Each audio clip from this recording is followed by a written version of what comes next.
I'm Tatsu. I studied graphic design.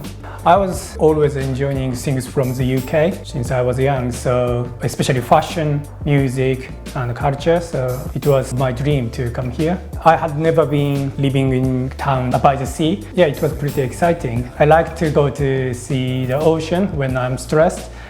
Also, I made some amazing friends there. I never forget the great summer days there. In Japan, I was always playing in bands, so graphic design was everywhere. Band merchandise, band demos, post-gig posters. I always wanted to know how to make them. Since my first year at Plymouth College of Art, I was trying to be as active as possible. Also, I was trying not to miss any opportunities. I joined all the events, all talks, all workshops, all design competitions. I tried to be most passionate student within the course. Therefore, when 33 Seconds was looking for designers and asked the college, I had been able to be there. Then I got 3 months internship opportunities at 33 Seconds, and it turned out permanent position.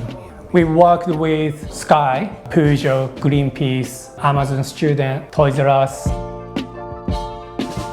At Plymouth College of Art, I collaborated with the fashion course. I designed their lookbook for their fashion show. I think it works really well if you want to get out from your comfort zone. You will see yourself differently. Also, the outcome is going to be different to what you usually create. Finding why you love your subject is really important to keep yourself going after uni. 3 years sounds really long, but once it's gone, you will surprise how quick it was. Definitely take every opportunity during the 3 years.